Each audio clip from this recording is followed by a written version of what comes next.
On m'a demandé de faire un court-métrage documentaire, ce que je ne sais pas faire, donc j'ai dit oui, faute d'avoir du travail à ce moment-là. C'est pas mon truc, les documentaires, donc filmer une œuvre, peut-être que j'y arriverai d'ailleurs, mais j'ai besoin de dialogue, j'ai besoin d'acteurs, j'ai besoin de travailler avec les acteurs, j'ai besoin que ça soit incarné. Et donc du coup, tu as transformé cette demande de documentaire en film alors? Absolument. Tu as choisi certaines œuvres à mettre en avant. Oui. Comment les as-tu choisies? C'est justement en t'intéressant à Rodin que tu t'es dit c'est un choix subjectif ou objectif par rapport à l'histoire que tu voulais traiter? C'est un choix totalement subjectif parce que si on pense à Rodin, on va penser au Penseur en 1, au Baiser en 2 et après peut-être que du côté de la seconde partie de sa vie, de son œuvre, j'ai peut-être plus d'intérêt, donc le Balzac sans aucun doute. Et puis des pièces plus petites comme Iris. Tu montres quand même beaucoup plus les œuvres féminines que les œuvres masculines de Rodin. Tout simplement parce que Rodin est un grand sensuel et qu'avec les années passant, les hommes vont disparaître. Franchement. Tu vas t'intéresser très très fortement à sa relation avec son assistante et sa relation entre Camille et sa femme également. Elle a toujours été présente auprès de lui, quoi qu'il arrive et quoi qu'il advienne. Il ne lâchera jamais Rose, qui est une femme qui vient de son milieu. Je veux dire, il a connu la misère avec elle. On ne quitte pas son milieu social si facilement que ça. Oui, je vais parler pour terminer des acteurs. Deux actrices totalement physiquement différentes. Une Rose qui est très, pour moi, grande, forte.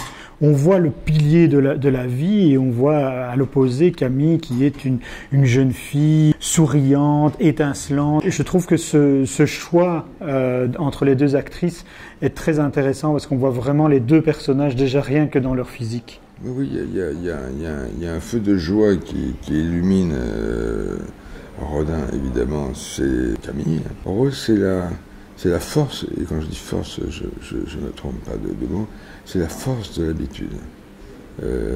Alors que Camille, ça étincelle, mais on soupçonne très rapidement que ça ne durera pas. Alors, Vincent Lindon, qui joue donc Rodin, est bien évidemment omniprésent dans le film.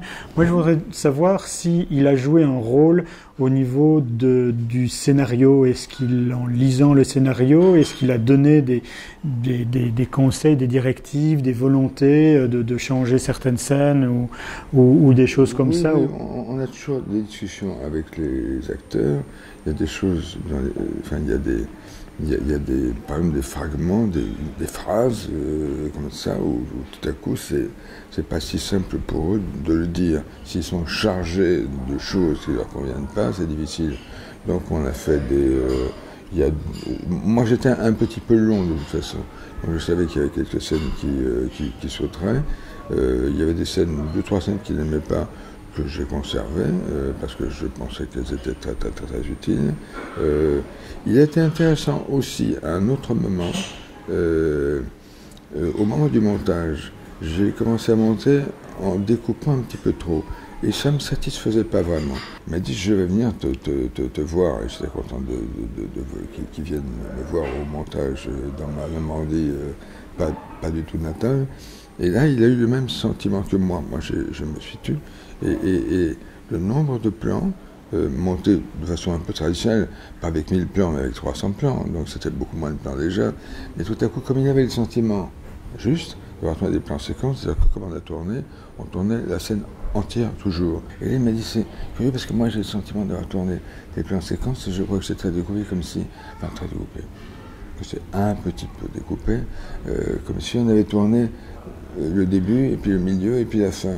Et donc à l'arrivée, vous avez ralenti quelque part le rythme. Et à l'arrivée, je veux dire, on était donc bien en accord l'un avec l'autre. Mon embarras était le sien. J'ai fait un deuxième montage très rapidement, avec une centaine de plans en moins. Jacques, je te remercie pour ces explications. Bon Cannes et à bientôt. Oui, à bientôt. J'espère à bientôt, ça signifierait que j'ai vite trouvé le financement pour un film et donc que je me réjouirais de savoir que je n'ai pas 3 ans ou 4 ans à attendre, d'autant qu'à mon âge, il faudra mieux quand même tourner assez vite. Pas trop traîner. Ça va encore. Merci beaucoup, au revoir. Au revoir.